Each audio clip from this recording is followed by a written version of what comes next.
ranking the top 10 quarterbacks for the 2025 NFL Draft. It's Cam Ward, it's Shedeur Sanders, and who else? We're going to talk about that, and Keith is going to explain why he believes the 2025 QB class is better than the consensus believes. That and more coming up next.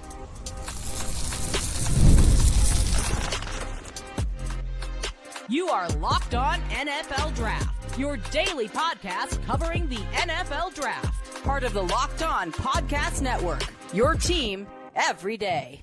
Welcome back to the Locked On NFL Draft Podcast, your daily podcast covering your favorite draft prospects, part of the Locked On Podcast Network, your team every day. I'm your boy, Damian Parson. I'm my offensive draft analyst over with Bleacher Report. That's my guy, Keith Sanchez. He is the director of scouting with the Draft Network and 2019 national champion with those LSU Tigers. And as always, thank you for making Locked On NFL Draft your first listen today and every day. Shout out for being our everydayers. Guys, we are ranking the top 10 quarterbacks. Cam Ward, Shedeur Sanders, and who else? We will get into those quarterbacks. It's probably more day two grades that we might hear one or two of them in the first round as well. And then those day three, those back of the top 10 quarterbacks. But before we can get into all of that, guys, today's episode is brought to you by FanDuel. Right now, new customers can get $200 back in bonus bets when your first $5 bet wins. Keith, number one, I'm going to start with my list real quick. I'm going to start with my list this time. Number one, I have Cam Ward out of Miami. Number two, I have Shedeur Sanders out of Colorado. And number three, I have Will Howard from Ohio State. And then at number four, I have Jaxson Dart from Ole Miss. For you, Keith, you have Shedeur Sanders at number one, Cam Ward at number two, Jalen Milroe at number three, and Jaxson Dart at number four. Keith, I see a guy in your top four that's missing. That I didn't expect. I didn't expect him to not be there. And that's Will Howard, Keith. You know what I mean? I didn't expect Will Howard to not be, because you've been as of the last 2 months or so, you've been pounding the table for Will Howard. So that was a little bit of a shock to see Will Howard not make the top four. But talk to me. You know, we've talked about all of these. We've really talked about them ad nauseum at this point, right? I think you always say this quarterback class is better than people expect. And people are so down in this class, but I look at, for me, I only have 2 first-round grades, Shedeur and Cam. Mm-hmm. You know what I mean? And for me, with Will Howard coming in at my third QB, I know a lot of people have Jaxson Dart over him. I just stick with the fact of, I look at Will Howard, I saw throws that are NFL-level throws. I saw throws in anticipation. I saw throws in the middle of the field. And it wasn't, don't get me wrong, like, the talent around him absolutely helped. Like, when you got all that weapons, the O-line, Ohio State was the most talented team in the country. Like, so you just need the quarterback. You know what I mean? And he was the right guy for the job, clearly. But, man, like, the NFL concepts, I could see him adapting to quicker than a Jaxson Dart. And yeah, that's what the biggest thing for me is. You always say you like to see a guy do it first, right? I didn't really see much NFL concepts at Ole Miss. Like, even the deep ball, there's a lot of isolated stuff. Like, Jaxson Dart does a good job he throws with good touch. He can throw it out early, right? You listen to Kurt Warner during the broadcast, the combine. He's like, hey, the deep ball, I want you to get it out early, get some arc on it, stuff like that. Jaxson Dart's throws, he gets it out early. If he sees it, he knows it's one-on-one, he can get it out early. But it's like, okay, what happens when you're facing zone coverages or too high shells in the NFL? And they say, no, bang that throw in the middle of the field against zone. I'm not as high on his arm talent as everybody else. I don't think Jaxson Dart has a wow arm. I think Will Howard arm clears him as well. So being a bigger, more physically gifted, stronger player, and I just see him do things that actually translates to the league a lot easier. So that's why he's my QB3, behind Cam Ward and Shedeur. Why do you have Jaxson? I think you had Jaxson Dart at 4. Why do you have Jaxson Dart over a Will Howard for you? Yeah, so I go back to a couple games. And first off, let me say this, that I believe that Shedeur and Cam are in a tier by themselves, right? And I wish that I could bucket these guys. Shedeur and Cam in a tier by themselves. And then I have a group of guys with Jalen, Jaxson, and Will Howard, all guys that, like, if I'm sitting there at the back end of the first round, I'm like, give them to me. Because I think from what we've been told, and that's what I'm about to go back to this conversation, DP. But I listen to what people tell us, and I hear it. Let me say that I hear it, and then I try to apply the consistency parts of it, and it's real inconsistent on who we decide who we let into the first round conversation and who we don't. Because if you take the helmets off and tell the normal fan just to watch a Will Howard versus a Will Levis, and then tell me which one you think is the first round prospect, right? I think it would be totally opposite. I think all of them be like, I like Will Howard better, right? And so I would say this to the listeners too, that obviously we have to rank them because this is the rankings of the show, right? But placing those guys in buckets, Jalen Milroe, Jaxson Dart, Will Howard, I view them all the same. Now, what was just the one small edge that I gave those guys was, and it's because I view them so closely, right? Like even when people say Jalen Milroe holds onto the football, and then they also say that I like Jaxson Dart a lot. Jaxson Dart does the same thing. When things are confusing, he holds onto the football, right? So what became splitting hairs for me, DP, was the running ability. And because it is prevalent in the NFL now, right? Like you even think about a guy, like I think about these young quarterbacks and how now they're able to use their legs to kind of set a foundation for themselves to be comfortable, right? You think about Jayden early on, right? Last year, and even throughout the season, there were games where he like wasn't completing a high percentage, but he ran around, made a couple plays, and like, hey, the Commanders won, right? Jalen Hurts early on in his career, Lamar Jackson early on in his career, Colin Kaepernick and what he was able to do early on, right? Cam Newton being able to run the football, Kyler Murray being able to run the football. That athletic ability kind of sets the floor. I do think that all three of those guys are kind of scheme specific. Well, not scheme specific, scheme dependent, meaning that where they go is going to matter so much. But yeah, I'm right there with you. And like you said, I'm probably the only person in the entire mock draft community that put Will Howard in the first round, right? Like I don't think many people are willing to stand on that ledge. But I like Jaxson Dart also. Like I said, the Florida game, it come down to crunch time moments for Jaxson. He has to make a decision on how he's going to start to handle those moments, because if it's not a crunch time moment, he balling, right? He's fitting it in two windows. He's throwing seam routes, verticals against cover three. He's scrambling out of the pocket, deep ball accuracy. He's playing free. He's playing loose. Yeah, he's playing loose. And so he has to figure out, and that's why I say definitely a situation of where he goes, who's going to groom him, right, and take him under his wing. And I think you mentioned it already, DP, but I agree it's very similar to the Bo Nix conversation. Yeah. 100%. I think you look at, and it's crazy. They're both guys had a lot of starts under their belt.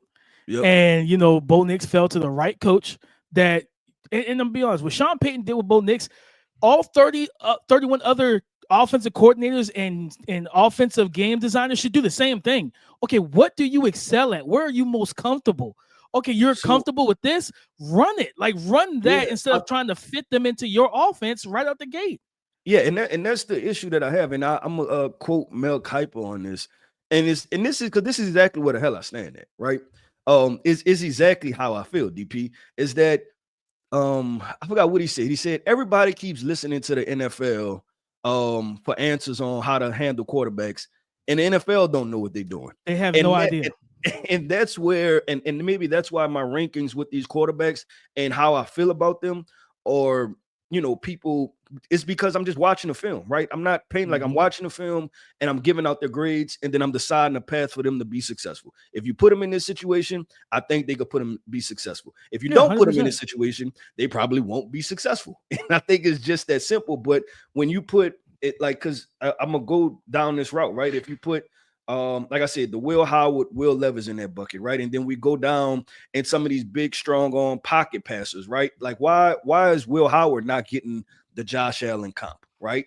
But you look at and you just go down the road, and like I said, Trey Lance first rounder, Justin Fields first rounder, Jalen Milroe, send them to the moon. We don't want no parts of them. Make it make sense for me, right? And so that's how I feel about the guys. And I even look at a Shedeur to put him in this conversation. When you talk about winning from the neck up, throwing with anticipation, being able to make things happen in chaotic situations. Good arm, not great. Can throw it anticipation already. Has a lot of starts. Has played in crunch time situations.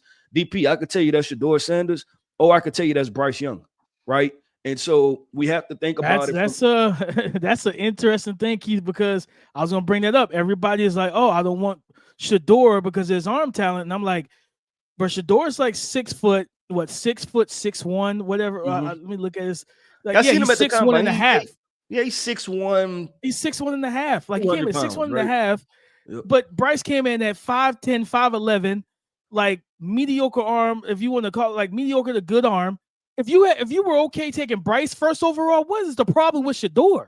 Like, and Shedeur had far worse offensive line play. Like, what are we talking? Like, no defense, no run game, but you're like, oh no, I don't want Shedeur because of the arm talent.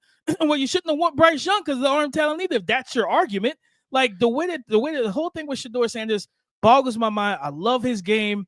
Yeah, he got to stop holding on to the ball. He got to stop drifting in the pocket. You got to start being behind a bad offensive line.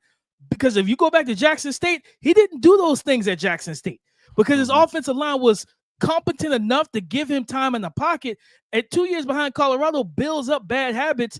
NFL coaching staff and getting behind a good offensive line can rectify that. The whole narrative around Shedeur is just I know when you brought up because I was waiting for you. I was gonna bring up the same thing. If you were cool with Bryce as a top 5 pick, number 1 overall, franchise savior. What's the problem with Shedeur Sanders? Yeah, DP, like I said, man, all I do is watch the film and give out the grades, right? And let everything else fall with me. But DP, let's keep this thing going, man, because that was quarterbacks 1 through 4. And now we have 5 through 7 coming up in this next segment. We're going to talk some day 2 quarterbacks coming up next. Today's episode brought to you by FanDuel, America's #1 sportsbook. March Madness is here, and FanDuel is giving you the chance to get in on the action like never before. Right now, new customers can get $200 in bonus bets when your first $5 bet wins. That's right, you heard me correct. That's 200 extra bucks that you can use on everything from buzzer beaters to Cinderella stories and even who you believe will be cutting down the nets when it's all said and done. You can stay in the action with tournament games happening almost every day. There's always something exciting to bet on. The FanDuel app is simple, safe, and super easy to use. And when I win, I get paid instantly. To get in on this action, all you need to do is join today by visiting FanDuel.com. And you'll get in on the college hoops action all tournament long. Again, to join today, just visit FanDuel.com and get in on the college hoops action all tournament long. QBs 5 through 7, those kind of day 2 graded guys. Keith, I have number 5 for me, Jalen Milroe. At number 6, I have Texas's Quinn Ewers. And then at number 7, I have Tyler Shuck out of Louisville. Keith, for you at number 5, you have Will Howard, we just talked about. Tyler Shuck at number 6, then Dylan Gabriel at number 7 for you, Keith. I look at Tyler Shuck is just going to be such an interesting situation of where he goes in this draft. His tape is good. Like, I've seen people on Twitter, on social media, like, not like his tape, and I'm like, I don't understand what you don't like, really. Like, he gets through projections from 1 to 3. He's got a big arm. He's mobile. He's experienced, and he sees it well. He's a multi-speed pitcher, so he doesn't just throw rockets all 100-mile-per-hour fastballs. He knows how to switch it up. Give me that changeup. Give me that slider, that curveball. He knows how to layer passes, and he can tack all 3 levels and between the numbers. The main thing is going to be the injuries. I think 2 broken collarbones, the broken, I think, fibula or something like that. That's what an NFL team has to get like find some solace with. But I think this guy could be a starter in the league. And if the Steelers, for one, is one of those teams like, hey, if they go somewhere else in round 1 and they want to wait till round 3 and get Tyler Shuck, I'm not mad at you. Aaron Rodgers or not, I'm not mad about that pick. No, so I'll be aggressive, right, and say that even if teams decide to go higher, I mean, we've been sold on much different, right? We've been, and I'm about to go back down this path again, DP. The Blaine Gabbards, the Blake Bortles, right? Like, we've been sold on so many different things. Woo! The Paxton Lynch's, the Brock Osweiler's, right? All of these are first-round quarterbacks that I am naming. That when I watch the film, I see a bevy of guys, probably 5 to 6 guys that just from a talent perspective align with all of these guys that went in the first round in years previous, right? So when I watched Tyler Shuck, I told you, DP, you cut on the Clemson game, and I think it's might have been a Notre Dame game, but Clemson game for sure. I think it was your birthday. I don't think it was your birthday balloons. The balloons sure popped up. Yeah, for everybody, I don't know how you triggered that, but that was your birthday. Just randomly popped up on the screen while I was talking. But maybe it likes Tyler Shuck a lot, right? Maybe it's Tyler Shuck's birthday. But I look at Tyler Shuck, and I would be if you're talking about the top end of the second round, if you like him, I say go and grab him, right? And just figure it out, especially with so many teams needing a quarterback. If you can get a quarterback that has starting upside potential. I think about a team like potentially the Saints. I can't remember if they have a second or third round pick, right? But if you don't want to spend first round cap, if you want to go get a Will Johnson and then double back and try to set yourself up for the future potentially, if you don't feel great about Spencer Rattler or Derek Carr, he would be a prime candidate.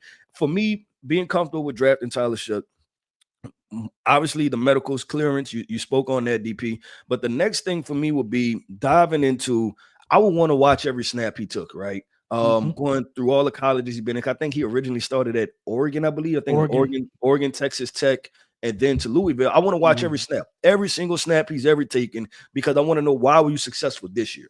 Were the other years from a statistic perspective just not good because it was cut short because of injuries, or were you not seeing things? Is it offense that you shouldn't be running, right? Like you want to watch every single snap. But I definitely like him. And then, like you said, I had Will Howard right here. That's why I grouped them up. It was kind of a little teaser. Those guys were back to back to back, right? And I'm not mad at anybody who has those guys ranked in any one of those three orders, because I think they're all talented. Yeah, for sure. I mean, I look at Quinn Ewers, who had his pro day about 2 days ago, Keith, and I look at him and I say, okay, he's got a high floor. Like he's got a high floor. I think Quinn Ewers has a high floor.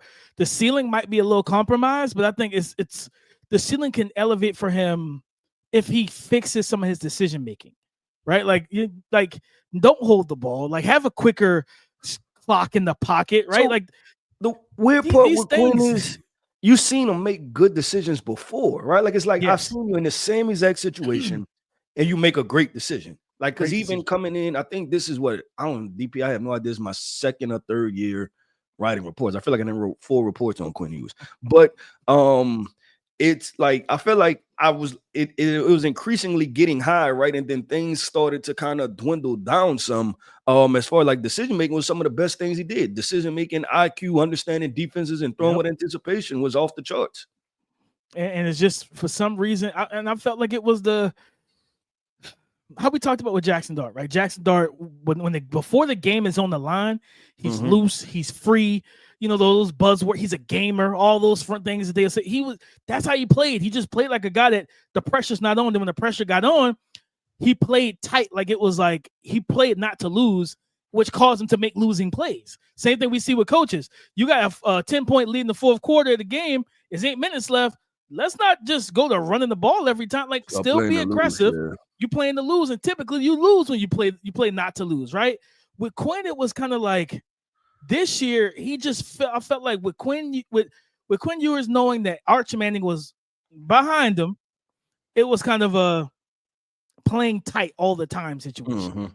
Not playing just loose free, not just going out there and being a gamer, right? Like you almost lost to Arizona State if it wasn't for you and Matthew Golden connecting, anticipating that route, throwing it early, getting it out there to the end zone, which was beautiful. The beautiful throws. Like he's probably, honestly, when he's on accuracy wise, he's probably my second or third most. 100%. When you talking about just they running cover 3, cover 2, hit the seam route, hit this, throw it over there. You get what I'm saying? Like he's confident. Yeah, when he's confident, the combine, you could tell he was just, and it wasn't even letting it rip. He was just showing pinpoint accuracy. Like, watch this. I can hit this shot. I've been doing this for 15 years already. So it's interesting, DP, with Quinn Ewers. And obviously the medical thing is going to be something that has to play itself out. But I think he goes somewhere where he could sit maybe a year or 2, right? Get comfortable, probably get away from Texas, to be completely honest. Would probably be a good spot for him. I would look at DP potentially. I mean, if they go Cam Ward, but I was gonna say, like, with Callahan, a type of offense like that, right, where he could throw with time and anticipation. The work Rams, with a guy that, day 2. The Rams on day the Rams 2 would be another good situation sit for behind him. Matthew Stafford and all the weapons they got. Yep, 100%. With DP, I'm liking this conversation, man. This is fun. I told you the cornerback conversation yesterday kind of stressed me. I was bothered, but this is fun right here. Let's talk about some more quarterbacks. We're going to go quarterbacks 8 through 10, a couple of day 3 quarterbacks that you should definitely know about. Our list, our rankings coming up next.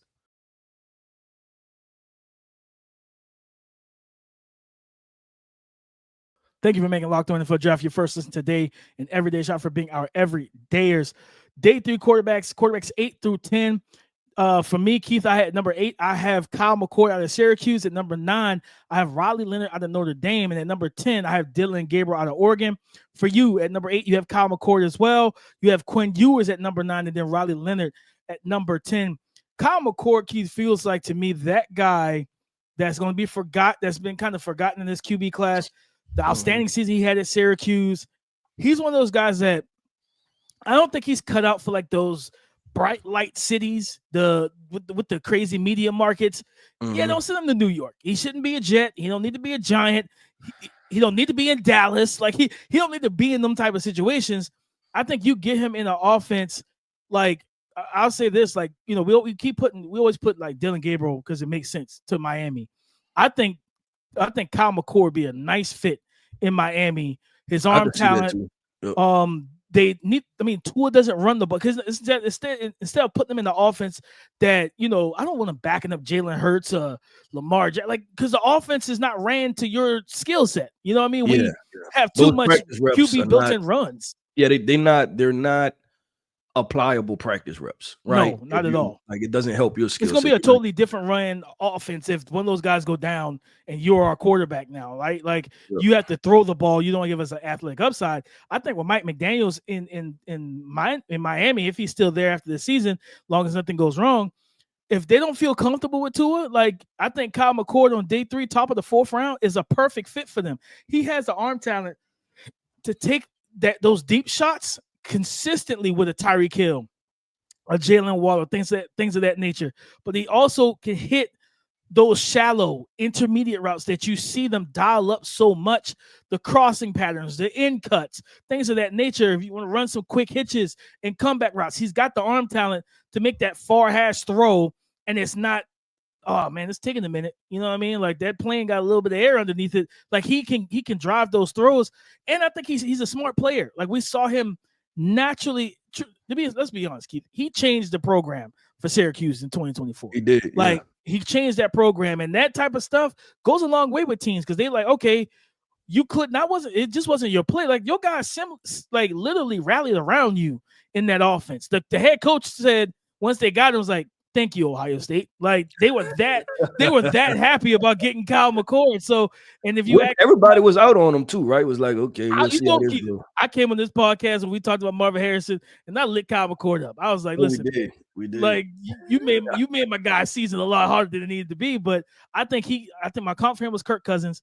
I think he could be the same way Kirk Cousins has started 5, 6, 7, 8 years in the league. He's probably 10, 11 years in the league right now. You can get that out of Kyle McCord on day 3, similar to what you got in Kirk Cousins. Yeah, no, I like that, DP. I wanted to spend a couple minutes real quick on Dylan Gabriel, though, because I think you had him at 10. I had him at 7 or 8 or something like that. Yeah. And I like what Dylan can do. I like him as drafting him. Obviously, and they said this on the cast, so I feel better about what we said on the podcast, was that his arm strength is better than what you would think his body can push out, right? Like, you be like, okay, the ball jumps off your arm a little bit. And I think I remember Kurt Warner and Daniel Jeremiah saying the same thing. Like, wait, I didn't think his arm strength to be that good, right? And I think it's an NFL arm. But I think also too, I look at situations that he could potentially go to, and we've consistently mentioned Miami, but other situations, you talk about the Rams, like he could be another backup quarterback, right? For the Rams, backup Matthew Stafford. If you have a situation where your quarterback is injured, right? You can look at him also as a guy that can sit back there, maybe learn a year or two. But this is a guy that's played a lot of football, broke NCAA records, has been to 3 different places, 3 different colleges, and none of them has to deal with his lack of play. So he's used to adjusting to different things, and got a chance to speak with him. I think he has he has the right pedigree and makeup to what it takes to be an NFL quarterback. Now it's just about putting him in the right situation. But I think his DP, I think his ceiling / baseline / trajectory should be that he can start in the NFL at some point.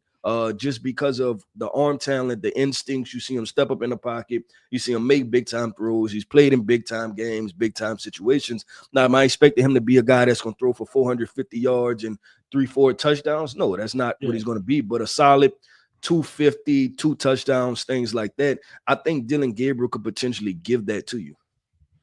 No, I agree with that, Keith. I think, I agree, like especially the velocity. He has more velocity than people will give him credit for with his arm talent and everything. Be able to, get the ball out quick. It can kind of snap and pop off his arm. It's kind of, similar to Bryce, in my opinion. Like Bryce is he's got that really quick release. He can get it out quick, snap it out, things like that. It's like, the quick game, like you can, with the throwing motion and the velocity, they can get the ball out. I think the concern is more so is like, okay, some of the tight window stuff, the outside the numbers down the field, like, okay, we may not be able to throw those that often and everything, unless it's kind of like a design deep shot with one-on-one, got your fast, big body receiver to go out there and make plays. And I think for him, like I said, Miami has always been that spot for us with him. I see him as the floor is a backup, you know what I mean? But I think that he could be a functional starter in the league. I think he could be, I think his ceiling is Brock Purdy. I think he can be that starter in the right situation. You get the right weapons around him where he's the hitch. Like we always talk about, right? The trucks, trailers, and hitches. He's the hitch. You got a good offensive minded coach. You got a really good roster and offense. You just need that quarterback to then gel it all together.